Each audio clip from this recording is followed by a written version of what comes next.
Commander Hyun stood on the observation deck of Defense Station 7, watching the stars. He had been doing this job for 12 years now, protecting the colony world of New Kyoto. It was peaceful work, mostly. The kind of work that made him feel like humanity had finally found its place among the stars.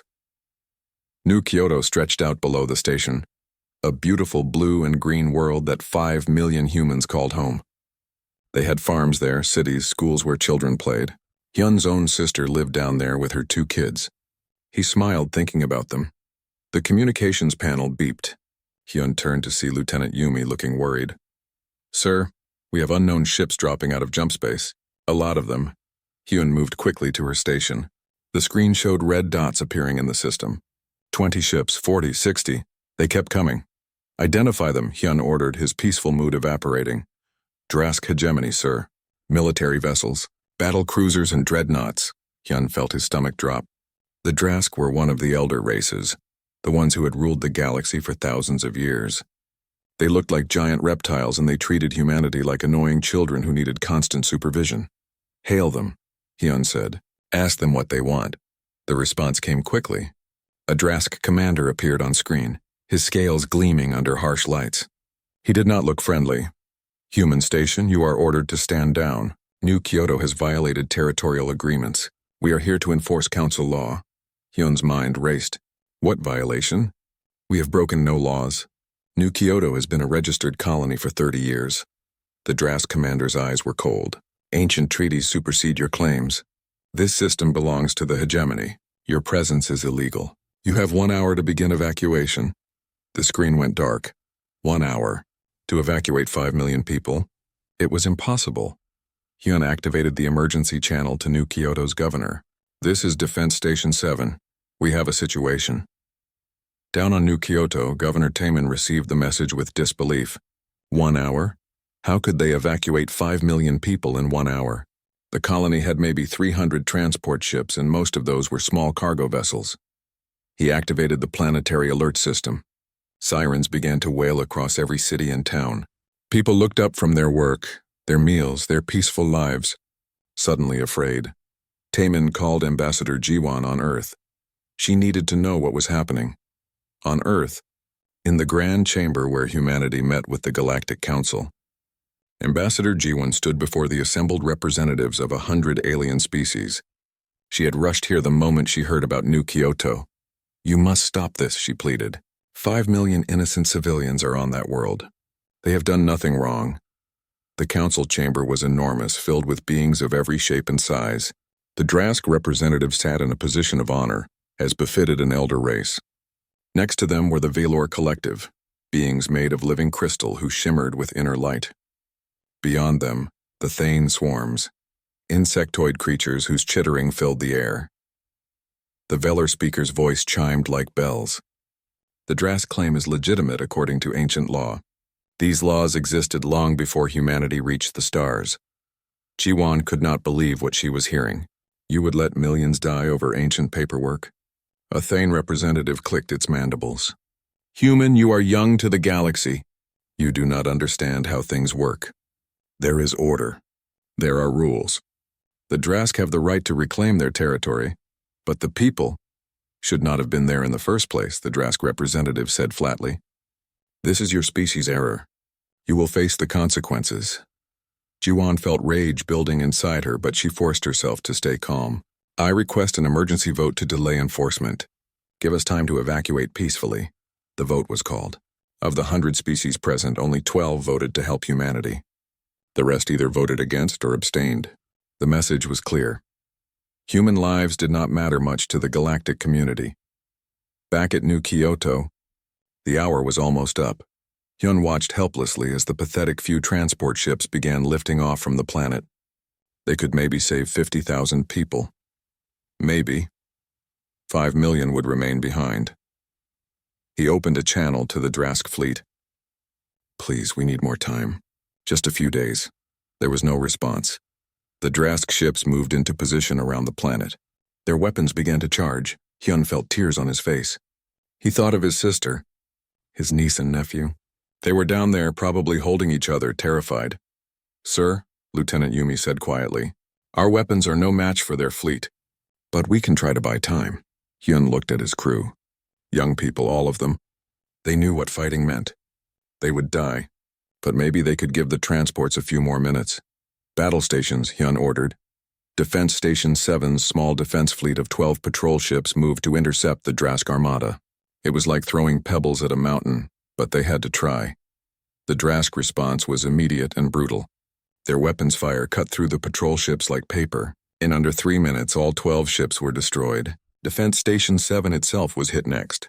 Hyun felt the station shake as the hull was breached. Emergency alarms screamed. People were shouting. Hyun held onto his chair as the station began to break apart. His last thought before the explosion took him was of his sister's smile. From orbit, what happened next was visible to everyone. The Drask fleet began systematic bombardment of New Kyoto. They targeted the cities first. Kinetic weapons fell from the sky like rain, each one hitting with the force of a nuclear bomb.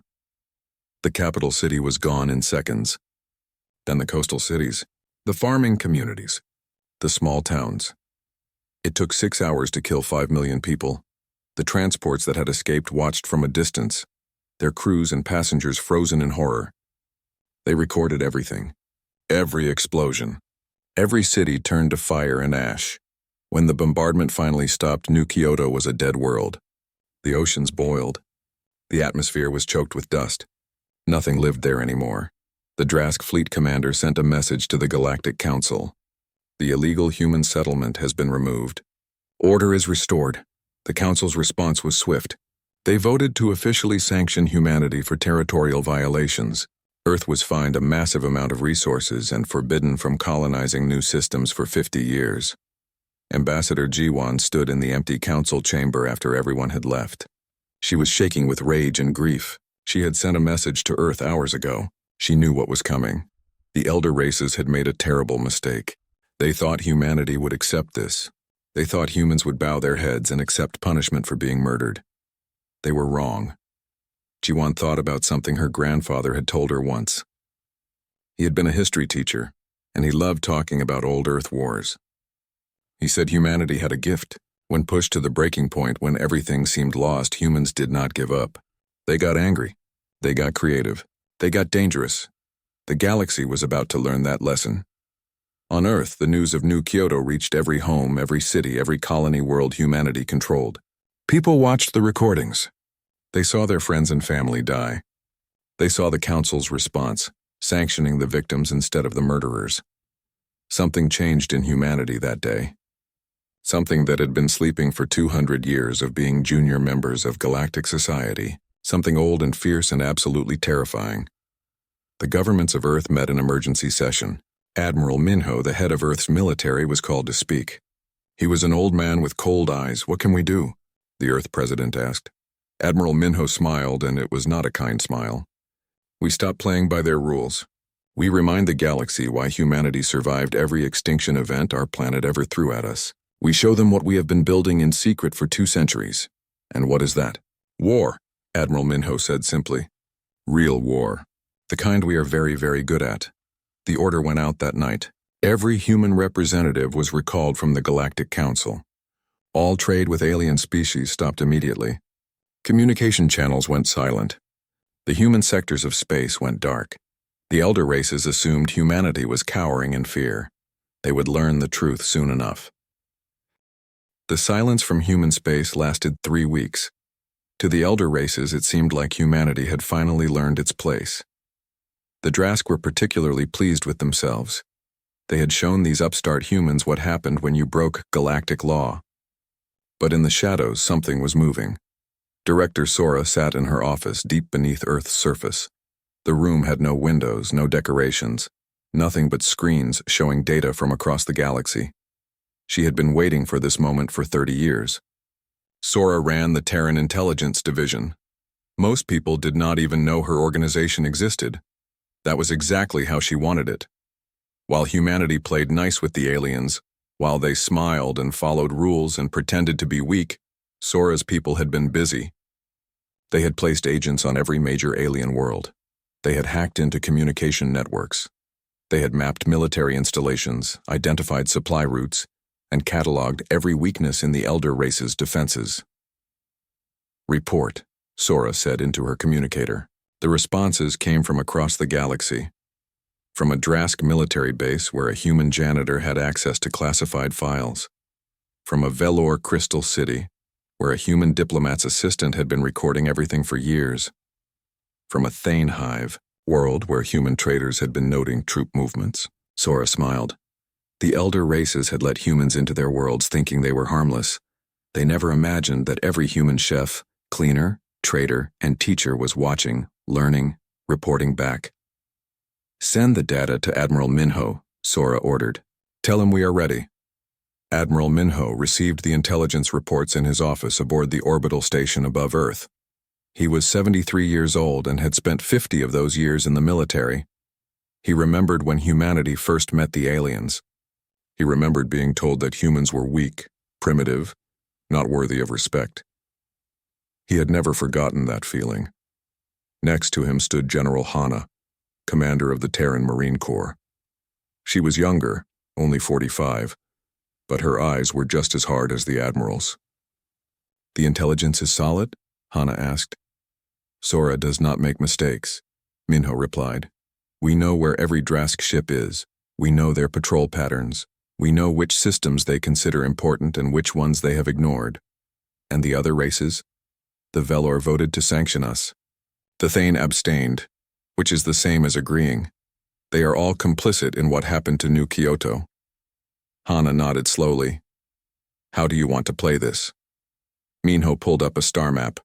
Red markers showed Drask positions. Blue markers showed human fleets that had been quietly moving into position for the past 3 weeks. "We hit them everywhere at once, fast and hard. We show them that attacking Earth was the worst decision they ever made." In a secret facility on Mars, Dr. Junho was making final checks on his life's work. Project Prometheus had been running for 60 years, started by his grandmother and continued by his father before him. Now it was his responsibility. The other species thought they knew everything about physics. They had faster-than-light travel. They had energy weapons. They had technology that seemed like magic, but they had stopped innovating. When you ruled the galaxy for thousands of years, you got comfortable. You stopped asking questions like, what if we are wrong about how reality works? Humans never stopped asking those questions. Dr. Junho walked through rows of sleek metal devices. Each one could tear a hole in space-time. Each one could make a ship appear anywhere in the galaxy without using jump gates. Each one was small enough to fit on a fighter craft.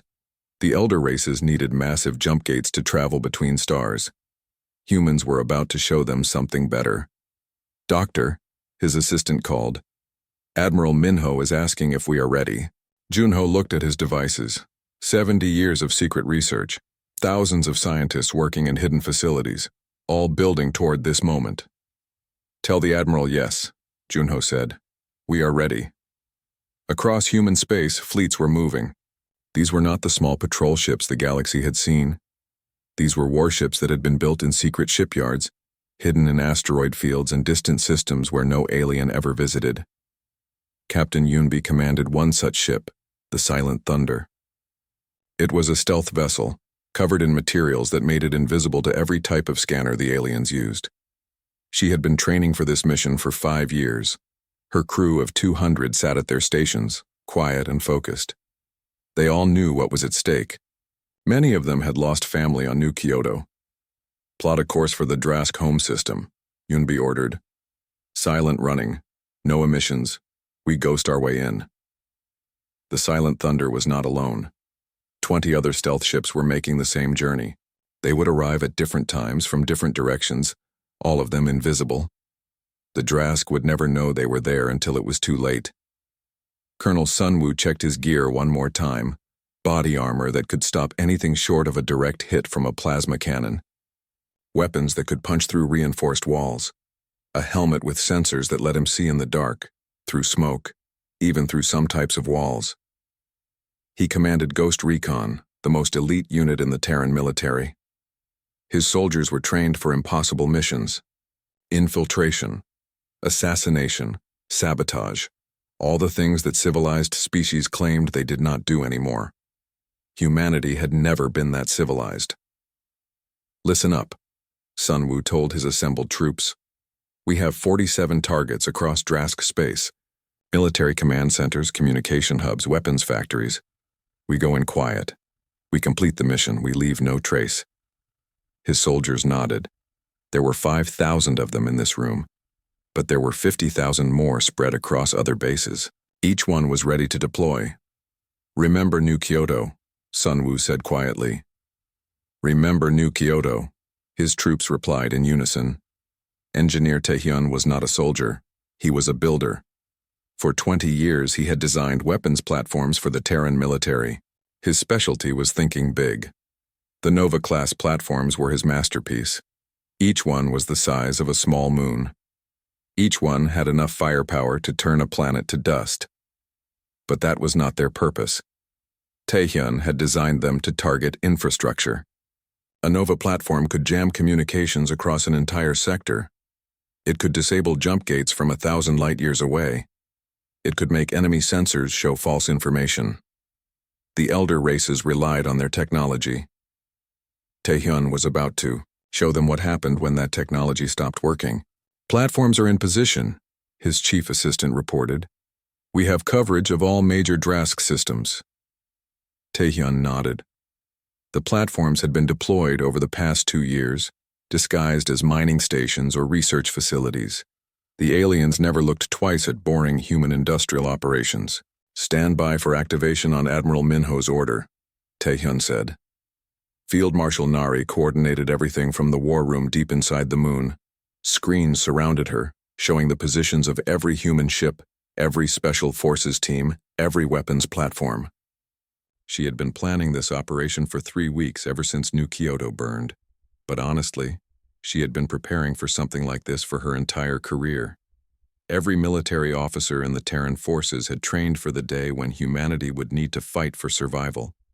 That day had come. Status of all forces? Nari asked.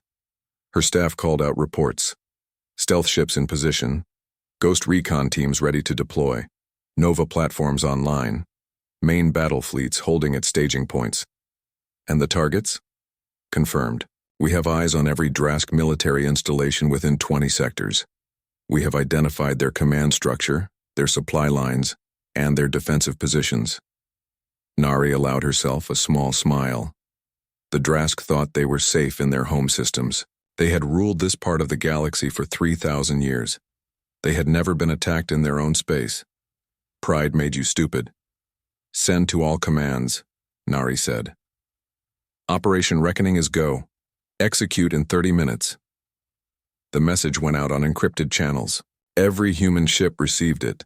Every special forces team. Every weapons platform operator. 30 minutes. On Earth, people gathered in public spaces to watch. The government had announced what was about to happen. There would be no secrets. Everyone would see what humanity could do when pushed too far. In homes across 37 colony worlds, families held each other. Some prayed, some cried. All of them thought about New Kyoto. Admiral Minho stood on the bridge of the flagship Vengeance. It was the largest ship humanity had ever built, a dreadnought that dwarfed anything in the Terran fleet. He looked at the countdown clock. 10 minutes, sir, his communications officer said. We are receiving a message from the Velor Collective. They are asking what we are doing. Ignore them, Minho said. Sir, the Thane swarms are also hailing us. They sound worried. They should be. 5 minutes. Captain Yunbi and her stealth fleet arrived in the Drask home system. They hung in the darkness, invisible, watching the massive space stations and defense platforms that surrounded the Drask homeworld. The Drask had no idea death was already at their doorstep. 2 minutes. Colonel Sun Wu and his Ghost Recon teams materialized inside Drask command centers, using the reality warping technology from Project Prometheus. One moment the rooms were secure. The next armed humans appeared from nowhere. 1 minute, Engineer Taehyun activated the Nova platforms. Across Drask space, communication networks began to fail. Jump gates went offline. Sensor arrays showed gibberish. The Drask military was suddenly blind and deaf. 0. The Drask homeworld had not seen war in 3,000 years. It was a place of grand cities, towering monuments to their ancient victories, and millions of civilians who had never known fear. That changed in an instant. Captain Yunbi's stealth fleet dropped their invisibility all at once. 20 ships appeared from nowhere surrounding the planet. The Drask defense platforms tried to respond, but Engineer Taehyun's Nova platforms had already scrambled their targeting systems. The platforms fired blindly, hitting nothing but empty space. "Target their military orbital stations," Yunbi ordered. "Weapons free." The Silent Thunder and her sister ships opened fire. Their weapons were not like the energy beams the galaxy used. Humans had developed railguns that fired metal slugs at near light speed. Simple physics, but devastating. The slugs punched through shields like they were not there. Drask military stations exploded one after another. Within 5 minutes, the orbital defenses around the Drask homeworld were gone. On the surface, alarms screamed across military bases. Drask commanders tried to call for help, but their communications were dead. They tried to activate defensive weapons, but the systems would not respond. That was when Colonel Sunwoo's Ghost Recon team struck. Sunwoo materialized inside the central command center of the Drask military. Around him, his soldiers appeared from nowhere, their weapons already firing. The Drask officers barely had time to realize they were under attack before they were dead. "Secure the command codes," Sunwoo ordered. "I want access to their entire military network." His tech specialist plugged into the Drask computers. It took 30 seconds to crack their security. The elder races had not updated their encryption in 500 years.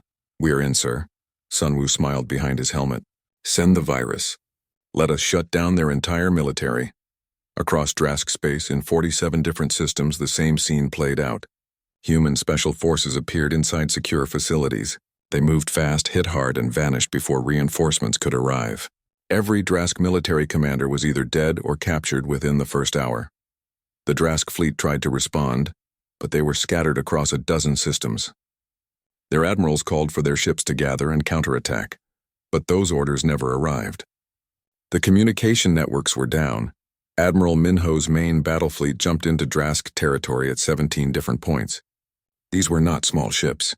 These were massive dreadnoughts and carriers, each one carrying hundreds of fighters and thousands of troops. The Drask ships that tried to fight were destroyed quickly.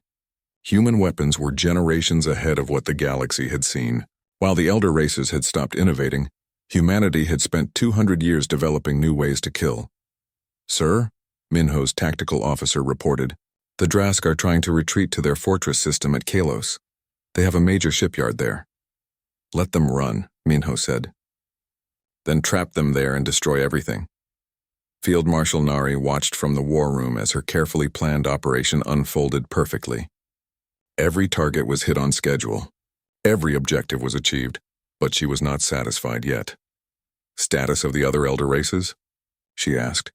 "The Velor Collective has mobilized their fleet. They are moving to support the Draskan and the Thane." "Still trying to figure out what is happening, ma'am. Their communication networks are slower than others." Nari nodded. She had expected this. The elder races had ruled together for so long they could not imagine doing anything separately. "Send a message to the Velor and Thane.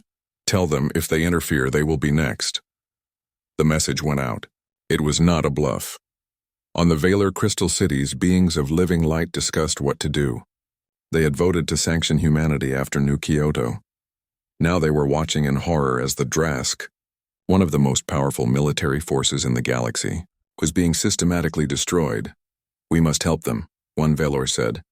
"We must protect ourselves," another replied. "Did you see what the humans did to the Drask defenses? They were there without anyone knowing. They could do the same to us." The Velor Collective was not used to fear. They had been powerful for so long that they forgot what it felt like to be threatened. Now they remembered. The Thane swarms were having similar discussions. Their queens communicated through telepathy, and right now their thoughts were panicked. "How did the humans do this?" one queen asked. "They have been hiding their strength," another replied. "We thought they were weak. We were wrong. What do we do? We survive. We do not help the Drask. We hope the humans remember that we did not vote against them. We merely abstained." It was a thin hope, but it was all they had. Back in Drask space, the war was going very badly for the defenders.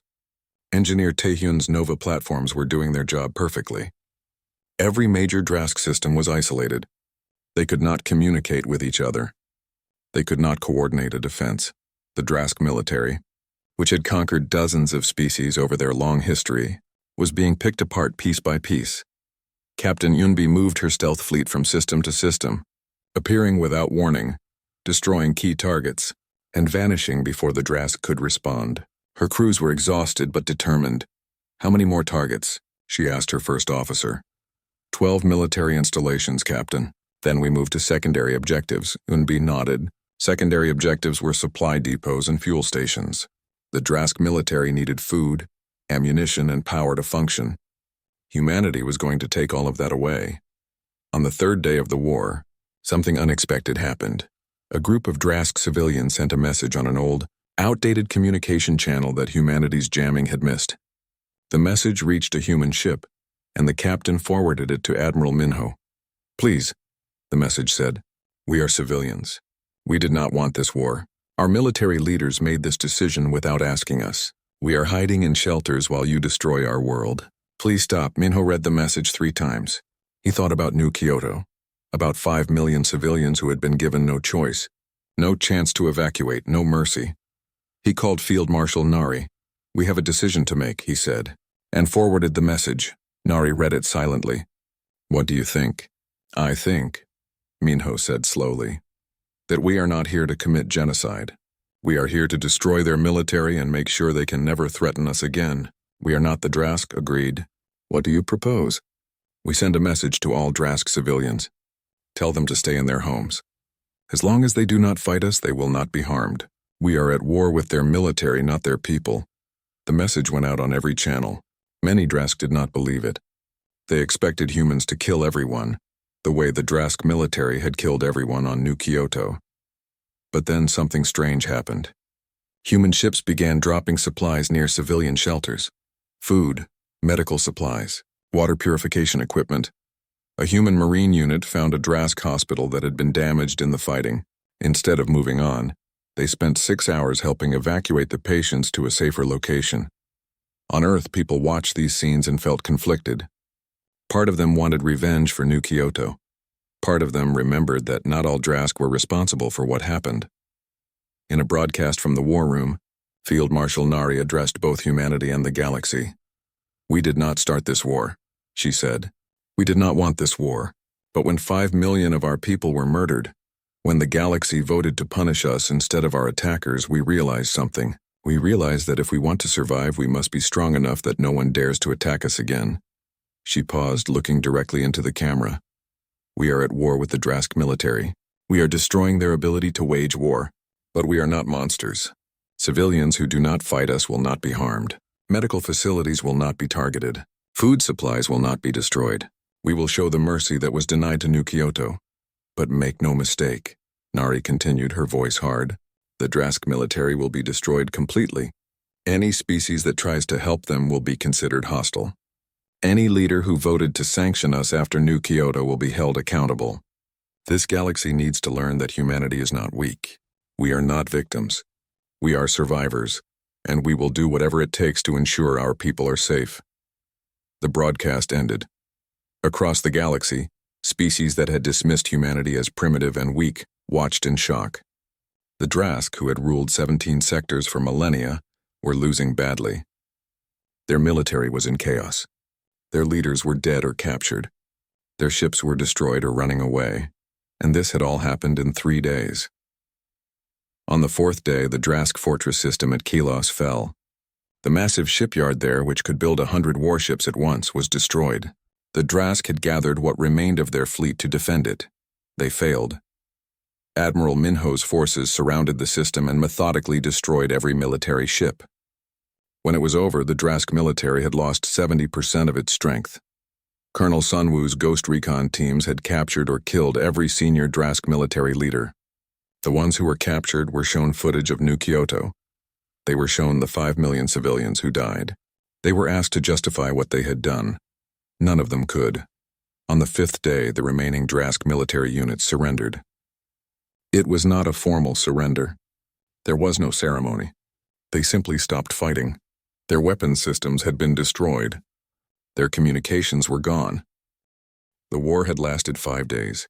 In that time, humanity had proven they could destroy one of the most powerful military forces in the galaxy. But what happened next would define who humanity really was. Commander J was not a soldier. She was a logistics officer who had spent most of her career making sure supplies got where they needed to go. Now she had been given a different mission. She stood on the bridge of the relief ship New Hope, looking at the devastated Drask worlds below. The military installations were destroyed. Many civilian areas had been damaged in the fighting. People were hungry, scared, and injured. "Start landing operations," Jay ordered. "Medical teams first, then food distribution, then reconstruction equipment." Her crew looked at her with surprise. They had expected to be occupying conquered territory, not helping the enemy. "Sir," one officer said carefully, "these are the same people who killed everyone on New Kyoto." "No," Jay corrected. "Their military leaders ordered that." Most of these civilians had no say in what happened. "We are not going to punish innocent people for their government's crimes." The New Hope was not alone. 50 relief ships were spreading across former Drask territory. Each one carried doctors, engineers, and supplies. They had orders from Earth: help the civilians, but make sure everyone understands why this war happened. On the Drask homeworld, people emerged from shelters expecting to be killed. Instead, they found human soldiers setting up medical tents and distributing food. A Drask mother approached a human Marine carefully. She was holding her injured child. "Please," she said in broken common language, "my daughter needs help." The Marine could have turned her away. The Drask had shown no mercy to human children on New Kyoto. But the Marine looked at the scared child and saw only someone who needed help. "Come with me," the Marine said, and led them to the medical tent. Inside, Dr. Yuna was treating a steady stream of Drask patients. She was a xenobiologist who had studied alien species for years. Now she was using that knowledge to save lives. "This child has a fractured bone," Yuna said after examining the young Drask. "We can fix that easily." The Drask mother started crying. "Thank you. I thought you would kill us all." Yuna felt anger at what had happened to New Kyoto, but she also felt pity for this scared mother. "We are not here for revenge," Yuna said quietly. "We are here to make sure this never happens again." News of humanity's mercy spread quickly through Drask space. It confused people. The Drask military had always taught that showing weakness would make you a target.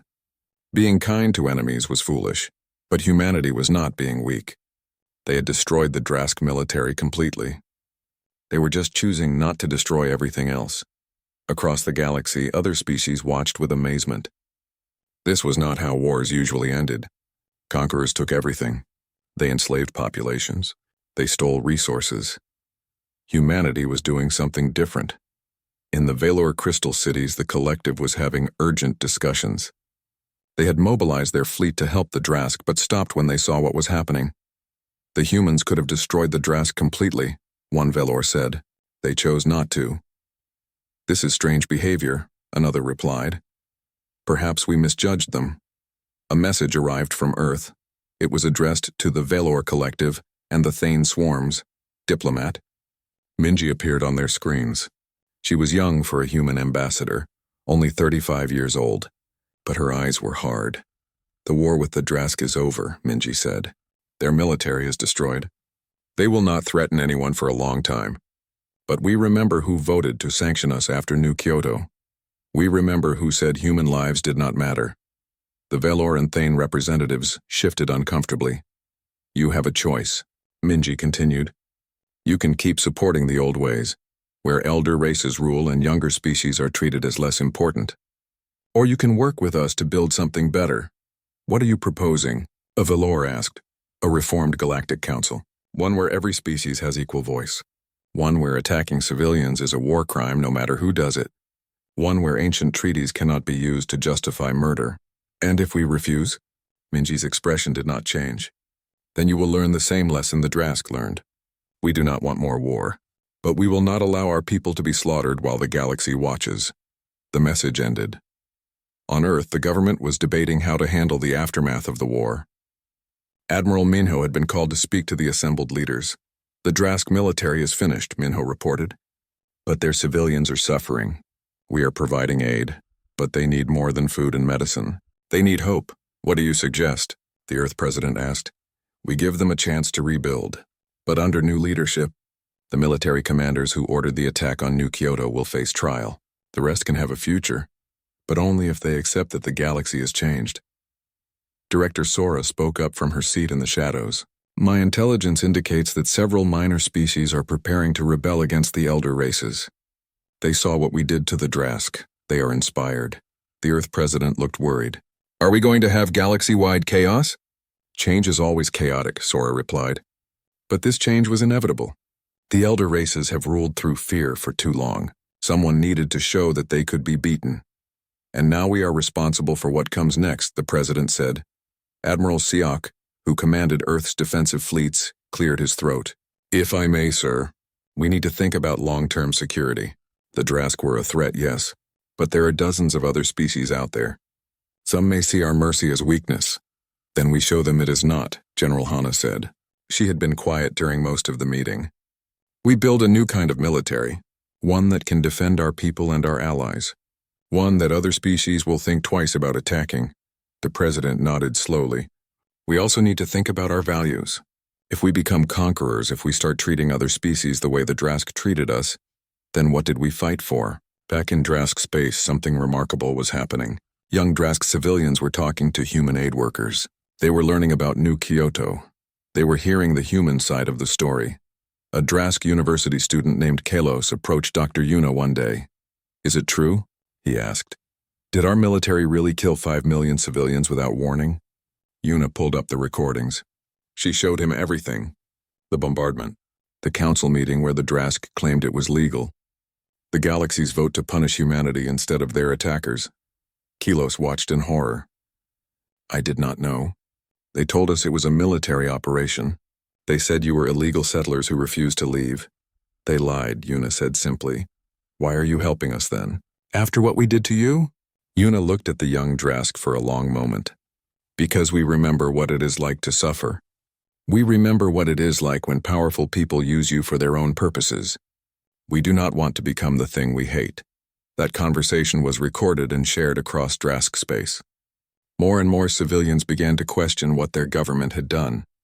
Protest began in the capital city, demanding that the military leaders who survived be held accountable. The galaxy was changing. Minor species that had been oppressed for centuries saw their chance. The Kelesh enclaves declared independence from Velor control. The Marith colonies expelled Thane administrators. Dozens of other species began demanding equality. The elder races tried to respond with force, but they were afraid. If humanity had destroyed the Drask so easily, what could humanity do to them? The Velor Collective sent a message to Earth. They agreed to discuss reforming the Galactic Council.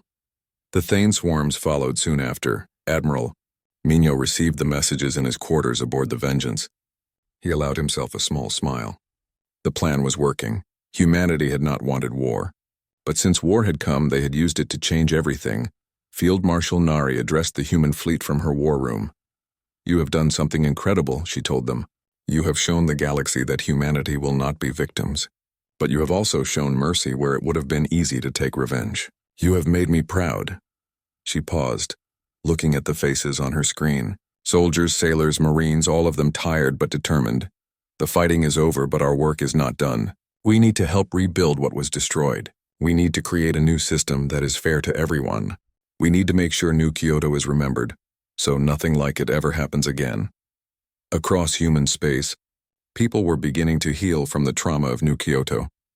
The victory over the Drask did not bring back the dead, but it gave survivors hope that their loved ones had not died in vain. Memorials were built on every human world. 5 million names were carved in stone and light. People came to remember, to grieve, and to promise that humanity would never be helpless again. On the ruins of New Kyoto itself, now a dead world, a single monument was placed. It showed a human family looking up at the stars. The inscription read, "We will never forget. We will never forgive, but we will build something better." Ambassador Jiwan, who had pleaded uselessly before the old Galactic Council, was now helping design the new one. She worked with representatives from dozens of species, including some Drask who opposed their own military. "We need rules that actually protect people," Jiwan said. "Rules with real consequences for those who break them." 5 years had passed since the war. The galaxy looked very different now. Chancellor Hyun stood at the window of the new Galactic Council station, looking out at the stars. He still thought about Commander Hyun sometimes, his namesake who had died defending New Kyoto. The former commander's sacrifice had not been forgotten. The new council station was built in neutral space, not orbiting any homeworld. It was designed by architects from 20 different species working together. The result was strange and beautiful, a structure that belonged to everyone and no one. Hyun turned from the window as representatives began filing into the chamber. There were over 100 species represented now, many of them previously under the control of the elder races. Each species had one vote, regardless of how old their civilization was or how powerful their military. The Drask were here too, but they sat in regular seats like everyone else. Their representative was Kalos, the young diplomat who had helped design the new system. He caught Hyun's eye and nodded respectfully. Much had changed for the Drask. After the war, they had held trials for their military leaders. Many were imprisoned for war crimes. The Drask people had elected a civilian government for the first time in their history. They controlled only their home system now, but they were learning to live peacefully. "The council will come to order," Hyun announced. "We have several matters to discuss today." The first item was a trade dispute between two minor species. In the old days, an elder race would have decided the matter based on their own interests. Now a neutral committee heard both sides and made a fair ruling. The second item was more serious. A species called the Gorath had been raiding ships in a distant sector. "We need to stop them," said the Velor representative. The crystalline beings were adjusting to the new galaxy, though they sometimes struggled with not being in charge anymore. "Agreed," Hyun said, "but we will follow proper procedures. The Galactic Peacekeeping Force will handle this." The Peacekeeping Force was Admiral Minho's creation. It combined ships and soldiers from dozens of species, all working under a single command structure. Humans led it, but every species contributed. Admiral Minho himself was semi-retired now, serving as an advisor. The day-to-day operations were run by younger officers who had grown up in the new galaxy, but Minho still kept busy. Today he was at the Interspecies Military Academy, watching a graduation ceremony.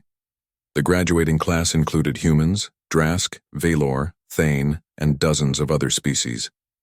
They had trained together for 4 years, learning to work as a team despite their differences. One of the graduates giving a speech was a young Drask woman named Rena. She wore the uniform of the peacekeeping force proudly. 5 years ago, Rena said, "My species committed a terrible crime. We killed 5 million innocent humans. We thought we were strong. We thought might made right.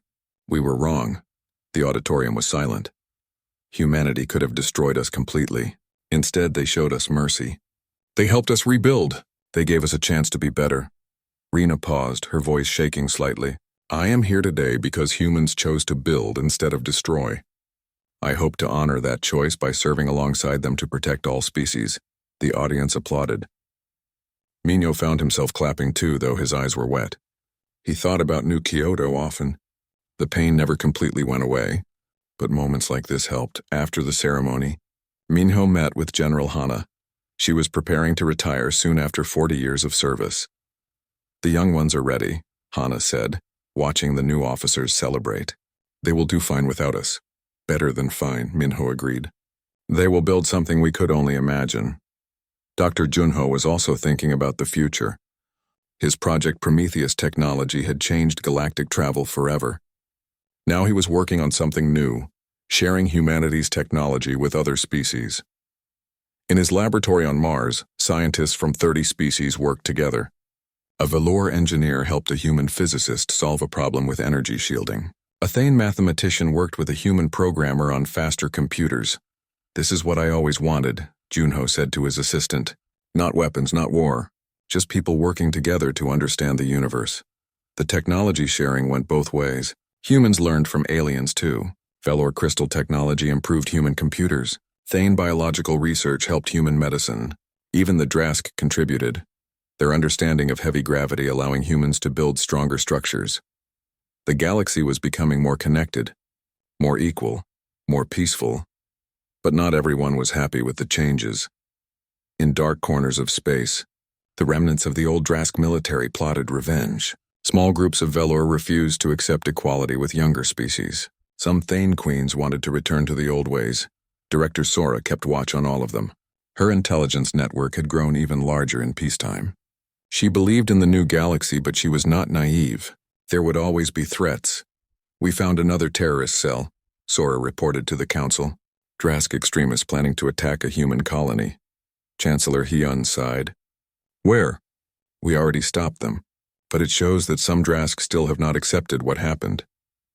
"And they never will," Kilo said sadly. The Drask diplomat looked tired.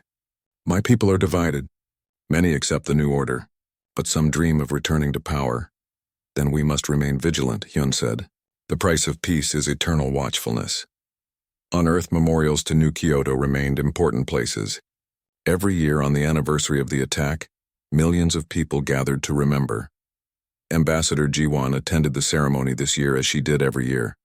She was older now, her hair turning gray, but her voice was still strong when she spoke. "We gather to remember 5 million souls who died simply because they were human. We remember Commander Hyun and his brave crew who tried to protect them.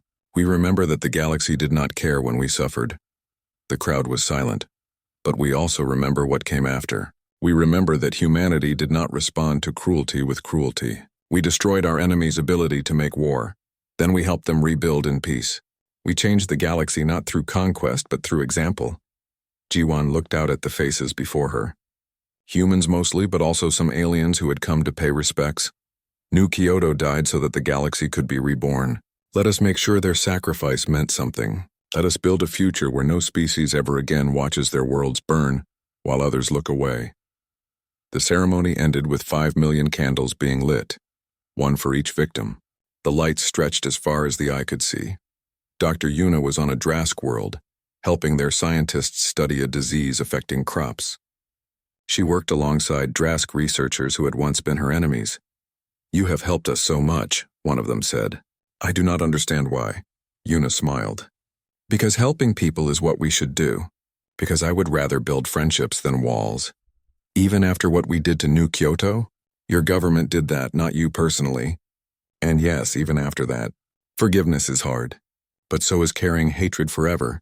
I choose the hard path that leads somewhere good." Across the galaxy, similar scenes played out. Humans and aliens working together, learning from each other, building trust slowly, one interaction at a time. The new Interspecies Academy graduated its 5th class. Among them was a human student named Taemin, whose parents had died on New Kyoto. He stood next to his best friend, a Drask named Sora. They had met on the first day of Academy and had not gotten along at all.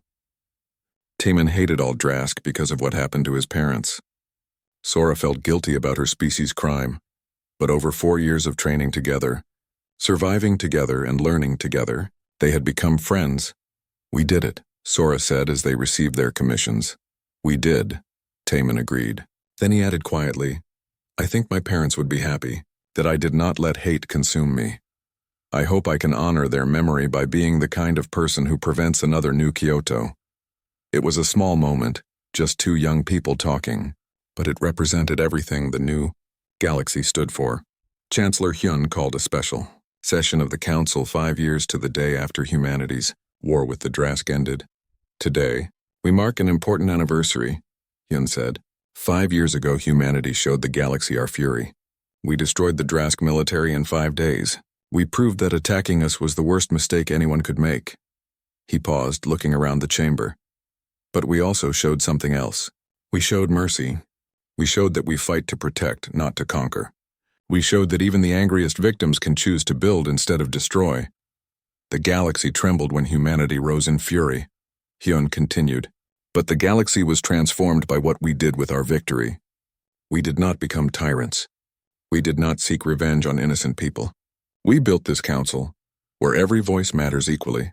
A Valor representative stood. "Speaking for my people, we acknowledge our mistake in voting to sanction humanity after New Kyoto. We were wrong. You have proven to be better leaders than we ever were. Other representatives stood to echo the sentiment. Even species that had not been involved in the original conflict recognized what humanity had accomplished. Kalos stood last. On behalf of the Drask, I say again what I have said many times. We are sorry. 5 million humans died because of our arrogance. No apology can ever be enough. But we will spend generations trying to be worthy of the mercy you showed us. Chancellor Hyun nodded.